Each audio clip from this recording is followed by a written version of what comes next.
Bienvenue dans Tipeee Talks. Aujourd'hui, je reçois Laetitia Culac qui nous sensibilise à l'impact de la digitalisation sur les métiers RH. L'équipe de Tipeee est évidemment intéressée par le sujet qui fait partie de leur quotidien.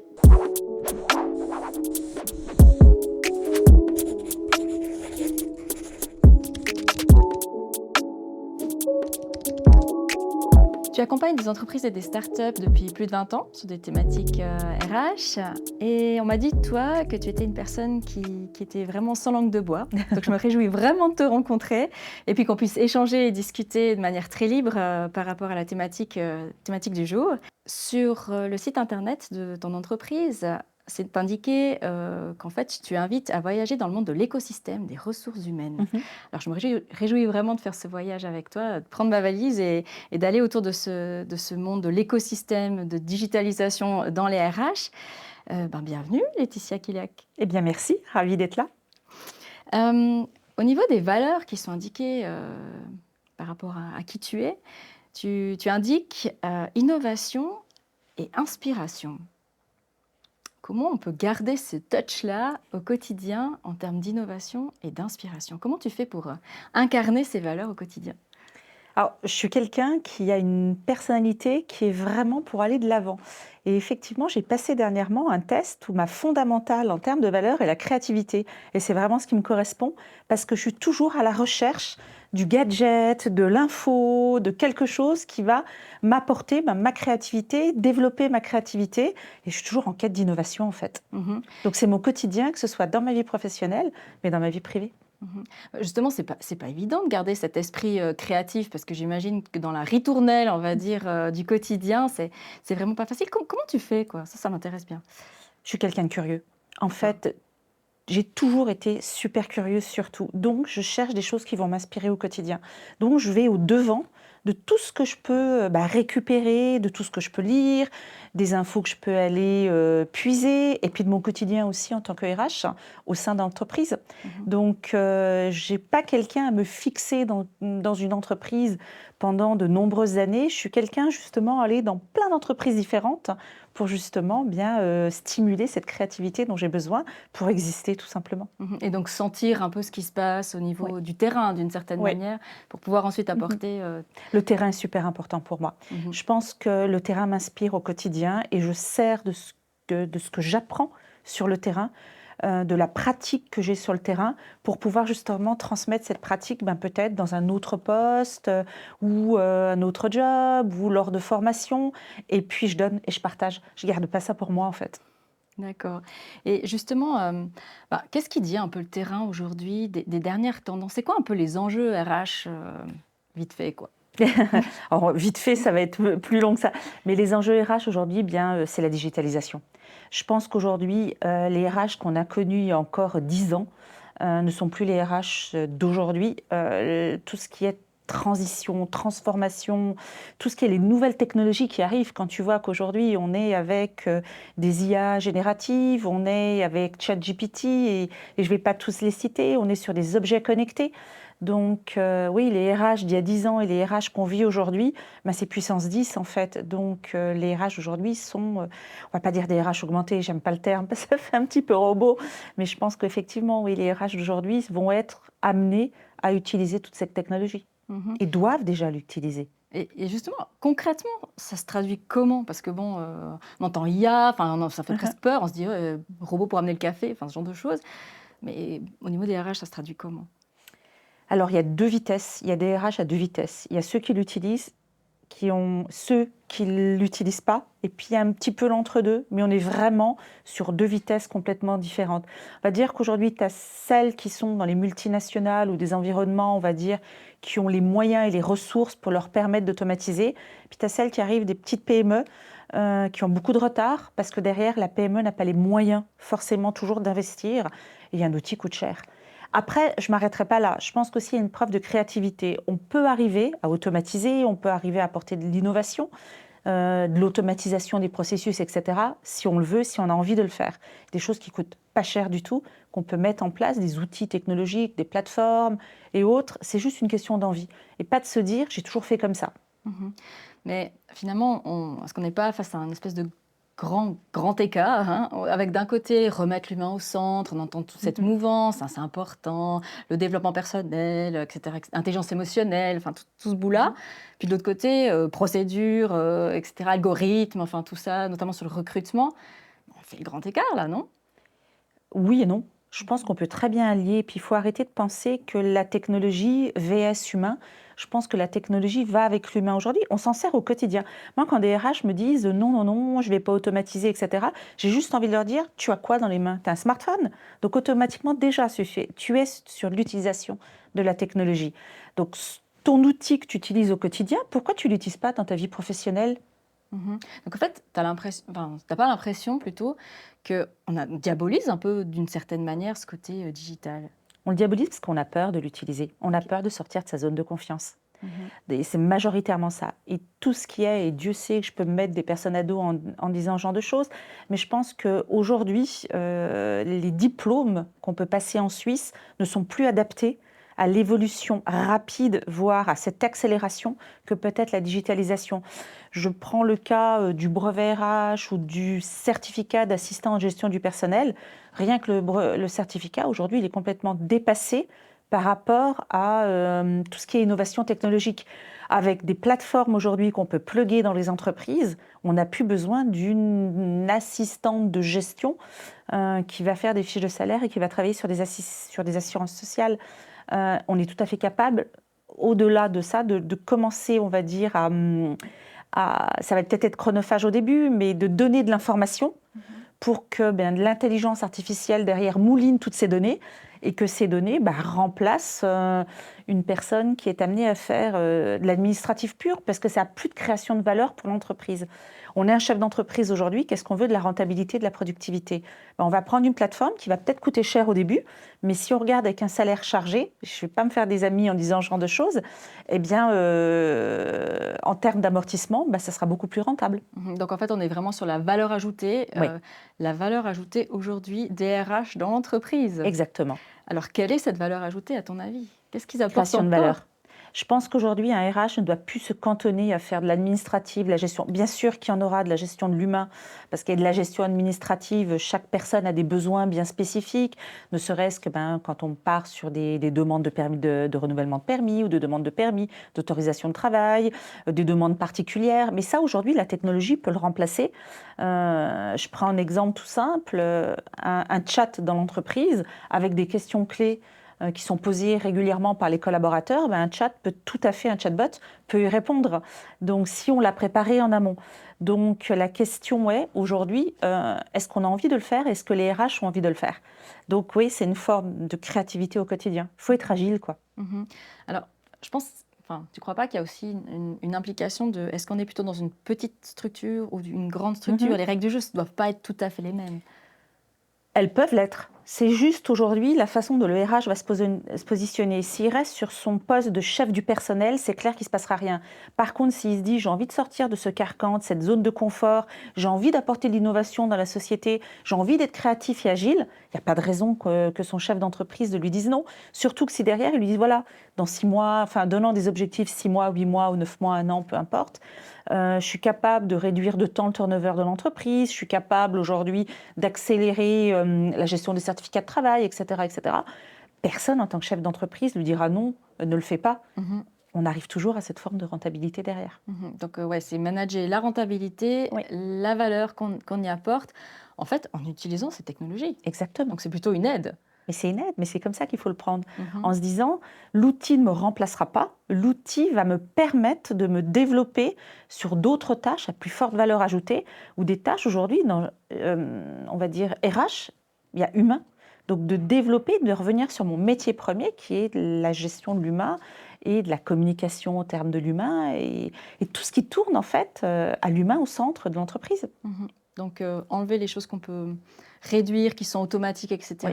Se faciliter la vie pour ça, et puis garder la vraie... Automatiser toutes ces tâches à faible valeur ajoutée pour pouvoir apporter un plus au sein de l'entreprise. D'accord.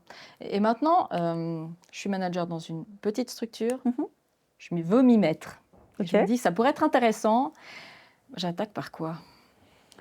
C'est long. d'automatiser, c'est long de digitaliser. Moi, quand j'entends des RH qui me disent « Allez, je vais prendre un outil, un autre outil, je vais les mettre, je vais faire ci », non, c'est pas comme ça que ça fonctionne. Déjà, il faut faire un état des lieux, voir ce dont l'entreprise a réellement besoin. Et il faut partir sur, on va dire, une feuille de route sur un processus, sur un projet. Si on met tout en même temps, on s'en sortira pas. Donc, étape par étape, un audit, un état des lieux. Ensuite, on regarde comment améliorer le processus existant et après, on déploie sa feuille de route. D'accord, sur un processus. Alors, prenons un processus, le processus du recrutement. OK. D'accord.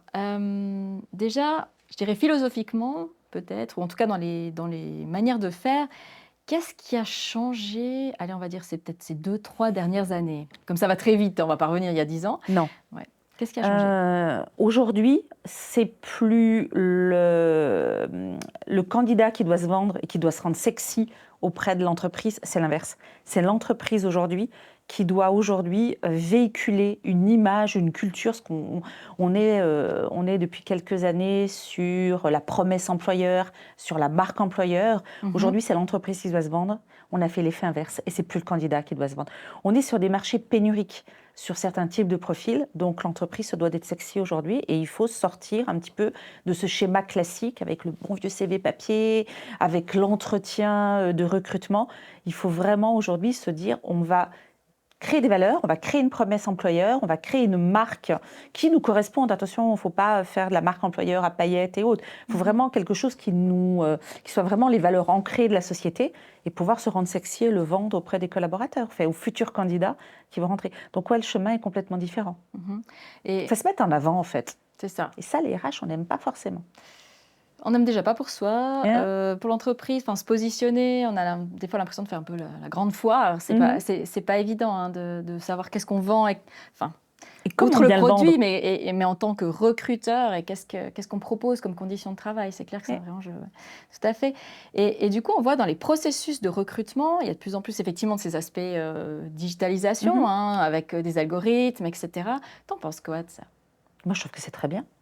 Je suis voilà, je représente un petit peu la HR Tech sur la Suisse et je pense que les outils sont tellement performants aujourd'hui qu'on ne peut que les utiliser, bien les utiliser. De toute façon, tout le monde aujourd'hui, quelque part, utilise le premier ATS, Applicant Tracking System, qui est LinkedIn. Depuis des années, tout le monde l'utilise, que ce soit candidat, que ce soit collaborateur en interne, il y a même des pages vitrines employeurs, pour la partie recrutement. C'est le plus gros cas. Pourquoi ne pas utiliser cette forme d'Applicant Tracking System, d'ATS, en interne avec des plateformes qui sont, on va dire, peut-être moins élaborées et qui peuvent aujourd'hui travailler sur tout, on va dire, toute demande spécifique d'entreprise et qui peuvent s'adapter à tout type d'environnement d'entreprise. D'accord.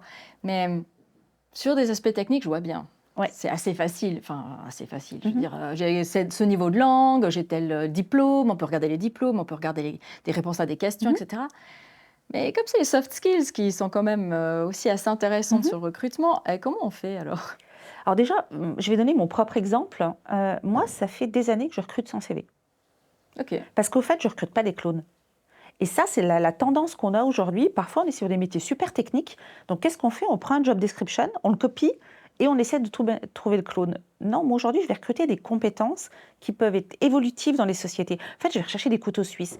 Les compétences de demain, ce qu'on appelle les soft skills, c'est des compétences qui vont être multiples au sein de l'entreprise. Donc, si on recrute une personne qui colle d'un point de vue technique à ce qu'on recherche aujourd'hui, au moment où on l'intègre dans la société, excuse-moi le terme, mais elle est déjà has-been par rapport à l'évolution de la société derrière. Il va falloir trouver des gens qui soient des couteaux suisses et qui peuvent s'adapter. Donc, priorité, recruter sans CV, ça évitera de cloner les candidats.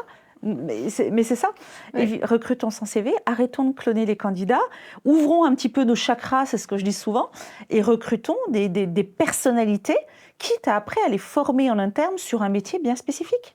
D'accord. Alors, comme le CV est assez l'outil traditionnel et qu'il ne faut plus utiliser le CV, on fait comment alors? Parce que tu ne peux pas aller dans la rue et dire hey, « toi, tu as une bonne tête, viens chez moi ». Non, eh bien, tu as différentes façons. Aujourd'hui, il y a des métiers dont on parle peu, qui sont des métiers de sourceurs, qui arrivent en avant ou en amont des process de recrutement. Donc, c'est des gens qui vont créer un pool de candidats, un vivier de collaborateurs, qui vont suivre ces collaborateurs, qui vont les suivre tout au long de leur carrière professionnelle, qui vont travailler avec des booléens. Donc, c'est des recherches. Google, aujourd'hui, par exemple, c'est un CV. à lui tout seul. Donc, c'est la future façon de rechercher. Donc, tu vas aller chercher des collaborateurs qui sont peut-être pas forcément mis sur le devant de la scène, qui sont peut-être pas en recherche active. Donc, tu vas travailler sans arrêt, on va dire, cette communication avec le candidat potentiel ou le futur candidat. Et le jour où tu as le poste, ton candidat, il est là parce que pendant des années, tu as été en contact avec lui. D'accord, donc c'est le réseautage est super bien important. sûr. Et réseau aussi face à face, donc on est Exactement. le café connection. Moi, je dis toujours aux RH ou aux recruteurs, sortez de votre quotidien. Allez à des événements, allez à des salons, mettez-vous en avant. N'attendez pas que le CV il arrive. Vous allez attendre longtemps si vous cherchez des profils pénuriques en ce moment. Et d'où l'intérêt aussi après de collaborer avec des centres de carrière, par exemple, dans Exactement. les universités. Voilà. Exactement. Petit coup de pub au passage. Bon, mes étudiants vont être contents s'ils n'ont plus besoin de faire de CV. Ça, c'est une chose. Je leur parle souvent. Alors attention, le CV n'est pas encore mort parce qu'il y a beaucoup de PME qui n'ont pas ces outils, qui ne sont pas outillés encore. Donc oui, le CV encore, on va dire, c'est l'aide de noblesse pour les... on va dire, des PME qui ne sont pas outillées. Après, je vais prendre le cas, par exemple, sans passer par des entreprises techniques ou autres. Prenons le cas d'une entreprise dans le bâtiment. Je suis désolée, un maçon, aujourd'hui, ne va pas être recruté sur son CV. Il y en a certains qui ne les font même pas. Qu'est-ce qu'on va lui demander? On va le mettre sur le terrain et on va lui dire, tiens, fais-moi du ciment ou je ne sais pas, ou monte-moi un mur. On va le tester techniquement. Je pense que cette façon-là, on pourrait l'appliquer sur tous les autres métiers. Le gros problème, c'est des alpagués au départ. Mais c'est ça. C'est de savoir, ils sont où les maçons, si je reprends le réseau. Ton exemple. Ouais. Donc, le réseau, l'attractivité de la société, le renom. Donc, si l'adage « vivons heureux, vivons cachés », aujourd'hui, franchement, pour moi, ne fonctionne plus. Oui, donc vraiment travailler sur les valeurs de l'entreprise, qu'est-ce qu'on met en avant, comment on met en avant pour... Et le faire bien, surtout. Ouais. Et de le vivre, enfin, c'est-à-dire pas bullshiter, si j'ose dire ça comme ça, mais vraiment voilà, intégrer, vivre, incarner ce qu'on annonce, quoi. Oui, exactement. D'accord. Et puis, par rapport à la robotisation des processus RH, tu pourrais nous en dire un petit peu plus? Qu'est-ce que c'est? Alors, robotisation dit automatisation. Parce que quand on dit robot, ça fait un peu peur. Alors, Oui, automatiser, ça fait moins peur. Tout ce qui est automatisation, c'est permettre au processus d'être beaucoup plus rapide, d'être beaucoup plus efficient, avec beaucoup moins d'erreurs humaines derrière. En gros. Donc, on parle en fait d'outils. On va s'outiller pour améliorer notre efficience. Je ne sais pas, par exemple, sur un certificat de travail. Aujourd'hui, un certificat de travail, on fait 10, 15, 20 fois ou 30 fois la même chose. Pourquoi ne pas, aujourd'hui, outiller l'entreprise et permettre à l'entreprise d'avoir des certificats déjà préparés avec quelques mots-clés que l'outil va mettre et qui seront déjà préparés, qui nous éviteront de les faire à chaque fois. Et on perd beaucoup de temps à les faire. La gestion des salaires, pareil.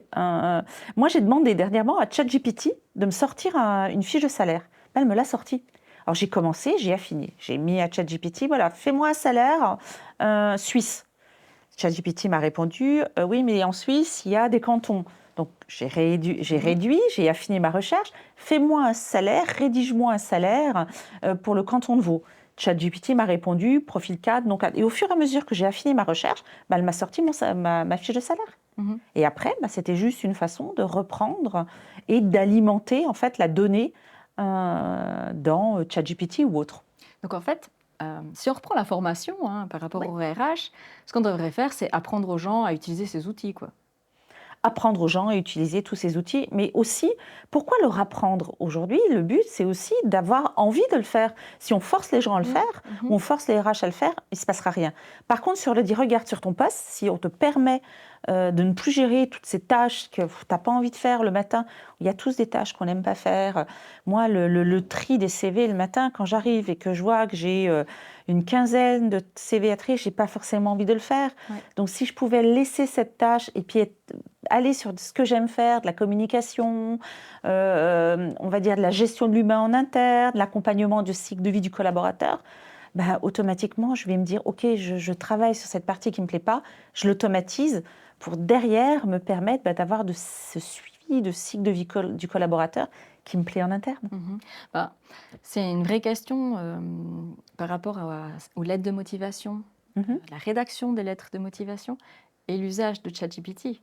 Parce qu'on peut presque dire, est-ce que ça vaut encore la peine de faire des lettres de motivation? Donc, le CV, on a déjà discuté. La lettre, finalement, il y aura... Parce que, tu vois, tu dois la rédiger. Alors, on regardait peut-être aussi des capacités rédactionnelles. Ça tombe puisque ChatGPT fait le reste. Il y avait aussi ce code, introduction. D'abord, je parle de moi, après, je parle d'entreprise, et puis après, je me mets à disposition, tout ça. Mais est-ce qu'elle a encore du sens, à ton avis? Ah, mais quelqu'un qui est bon te fait une lettre de motivation avec ChatGPT en 3 minutes. Donc, Ouais. quel est l'intérêt aujourd'hui? 2-3 mots-clés, etc. Elle est sortie. Après, si on commence à utiliser ChatGPT, on se rend compte que c'est souvent les mêmes choses qui ressortent. Parce que pour l'instant, on l'alimente. Ouais. Mais je pense que dans les 2 ans à venir, comme tout le monde l'utilise, il n'y aura pas de différence avec un collaborateur. Non, c'est pas là. Je pense qu'aujourd'hui, il faut aller sur des... Moi, ce que j'aime faire, par exemple, quand j'ai des collaborateurs... Moi, je suis sur les métiers IT, banque, IT, autres. Ce que j'adore faire, c'est de faire jouer mes collaborateurs ou les futurs candidats. Par exemple, sur un développeur en informatique, un développeur Java, je vais demander à mes développeurs en interne de me créer une ligne de code sous forme de jeu. Et déjà, je vais avoir une première présélection de mes candidats en leur disant, voilà, au lieu d'avoir une lettre de motivation, tu as une ligne de code où tu as une problématique à me développer. Si tu arrives à craquer ce code ou à répondre à ce jeu, automatiquement, pour moi, tu as passé la première barrière. Et après, on arrive sur l'entretien. Il y aura toujours l'entretien à la fin. On n'aura pas un robot ou une intelligence artificielle à la Terminator ou à la Matrix. On aura toujours de l'humain derrière. Ouais, donc c'est vraiment tout le démarrage du processus qui risque de changer. Et à la fin, la finalité reste la même. C'est une question d'énergie. Mais bien sûr. Ce que tu ressens et de personnalité. Tu rencontres quelqu'un, en fait. C'est pas... Je rencontre quelqu'un, comme je vais rencontrer quelqu'un, comme toi, on va boire un verre, etc. On sera sur... là, il faut le prendre comme ça. Il faut arrêter la vieille baronnie RH derrière son bureau, dans sa tour d'ivoire, ou le recruteur d'il y a 10 ans. Non, aujourd'hui, c'est complètement différent. Et il faut former les gens dans cette optique. Et ça va super vite. Je pense que c'est peut-être ça aussi qui fait super peur, parce que ça va super vite et on ne sait pas forcément trop dans quelle direction ça va. On voit un peu les tendances, on se rend compte qu'on ne va pas y échapper. Non. Ça, c'est le premier élément. Deuxièmement, ça va enlever pas mal de tâches répétitives, si je reprends ce que tu nous expliquais. Ça va demander d'être plus créatif, du coup, et pour les utiliser, et pour s'adapter, et pour changer et réfléchir en termes de valeur. Et puis, ça va aller très très vite, et dans ces prochaines années, ça va être un vrai challenge. Ça va être un vrai challenge, il ne faut pas se leurrer non plus, c'est pas le monde magnifique, des bisounours et autres. Je pense qu'il y a des gens qui vont rester sur le carreau, c'est clair. Maintenant, il y a des métiers aujourd'hui qui vont disparaître, ça on en est certain avec toutes ces nouvelles technologies. De toute façon, aujourd'hui, tout ce qui est les métiers, alors je ne vais pas me faire des amis non plus, mais tous les métiers avec assistants vont disparaître, parce qu'on a déjà des assistants virtuels. Donc tout ce qui est des ChatGPT ou autres vont remplacer ces métiers qui, quelque part, aujourd'hui, ils sont déjà en termes d'assistance, ils apportent cette assistance. Donc arrêtons de vouloir aller sur des métiers qui ont déjà disparu. Ou qui vont disparaître, ou qui vont être amenés à disparaître. Et je ne veux pas trop rentrer dans les détails, parce que je ne veux pas faire peur non plus, mais oui, il y a déjà des métiers qui ont disparu et qui vont disparaître d'autant plus vite aujourd'hui. ChatGPT, par exemple, peut remplacer tous les métiers des avocats, peut remplacer, pour rédiger, il suffit d'avoir tous les articles de loi, peut remplacer aujourd'hui des journalistes, peut remplacer aujourd'hui, effectivement, tous ces métiers de rédactionnel. Ouais, alors on va faire quoi? On va aller sur d'autres métiers. Chaque génération évolue aujourd'hui. On a eu pendant des années, je sais pas moi, des métiers d'allumeur de réverbères. Ça a disparu aujourd'hui. On a eu, avec la technologie et la lumière qui est arrivée, on avait, comment s'appellent ces personnes qui étaient dans les centres d'appel pour passer les téléphones. Aujourd'hui, on a eu, avec Internet, c'est passé. Donc oui, il faut s'adapter à ce changement de société. Et je reconnais que là, il va très très vite. Donc il va falloir derrière avoir ce mindset et conduire ces personnes à avoir ce mindset. Moi, je pense aujourd'hui, le secteur académique va devoir se poser des questions dans les mois à venir, et je ne dis pas les années, pour pouvoir accompagner ce changement. Ça va très vite, ça évolue très vite. Comment est-ce qu'on peut faire de la veille pour ouvrir les chakras, du coup? Mais oui. Ouvrir les tendances et être ouvrir un peu... les chakras. Voilà. Mais oui, comment on ouvre les chakras, alors? Déjà, il ne faut pas attendre que les chakras, que la formation ou que l'information vienne à nous. Je pense qu'il faut aller la chercher, il faut être curieux. Aujourd'hui, on a tout sur Internet. Moi, les personnes qui me disent « Ah, mais je ne trouve pas l'info, etc. », c'est qu'elles ne vont pas la chercher. On est informé au quotidien, ça va vite, mais il y a des possibilités de le faire. Souvent, on me dit « Ouais, mais on n'a pas les moyens ».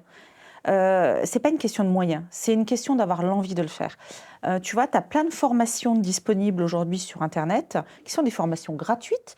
Ça prend un petit peu de temps, mais elles sont là. Pourquoi ne pas les utiliser? Et puis si après vraiment on veut se former et aller beaucoup plus en amont et beaucoup plus profondément dans la formation, eh bien il y a des formations en Suisse ou ailleurs qui permettent de se former au quotidien pour pouvoir utiliser toute cette transformation, tous ces outils au quotidien. Et si maintenant on pense aux assistants RH qui ont peut-être eu un peu peur de ce qu'on vient d'évoquer, quels trucs et astuces tu leur donnerais alors?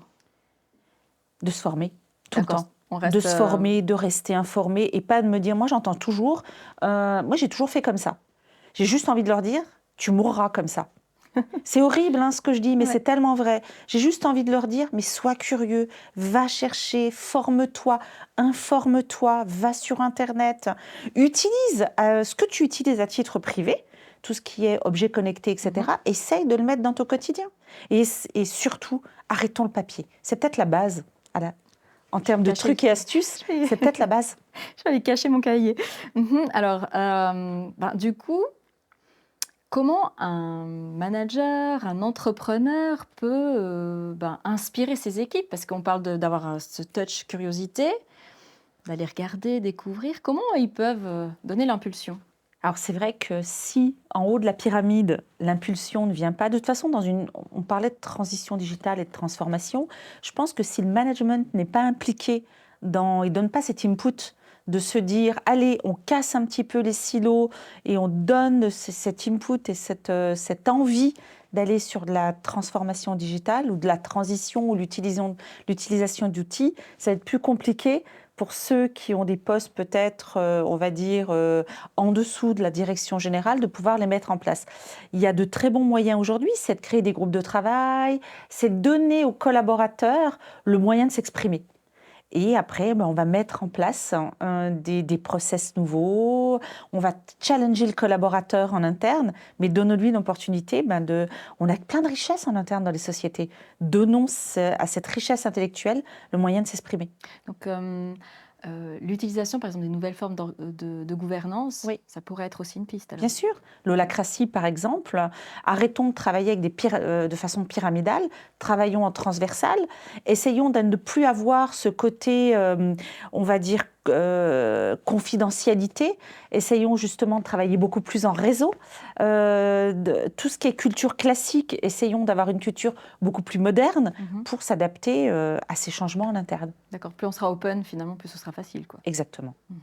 Et est-ce que tu aurais, toi, des exemples d'entreprises un peu pionnières ou bon élève, ça c'est mon côté prof, enfin un bon élève, tu vois, qui pourrait inspirer peut-être d'autres entreprises? Alors, je ne vais peut-être pas faire ma pub, mais en tant que présidente du prix RH numérique suisse, on met à l'honneur tous ces RH qui ont mis en place de l'innovation, de la transformation digitale en Suisse de leur entreprise. Il y a celles qui ont gagné le prix sur ces 4 dernières éditions. Sans les citer, peut-être McDonald's qui a créé sa propre plateforme de gestion des plannings en interne. Avant, un planning, c'était 1 semaine pour pouvoir le mettre en place avec les personnes en Suisse. Aujourd'hui, en 1 heure, ils ont automatisé les processus.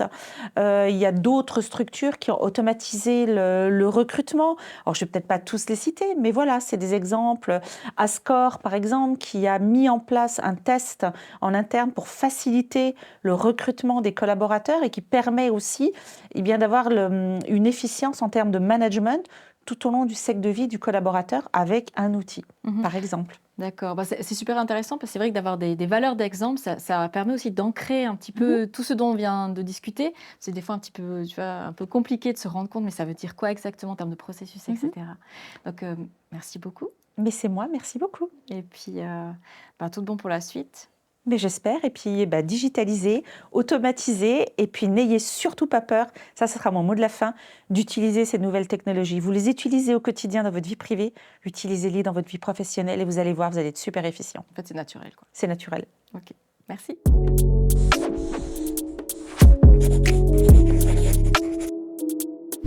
Soutenez notre podcast en vous abonnant à la chaîne et n'oubliez pas de liker l'épisode.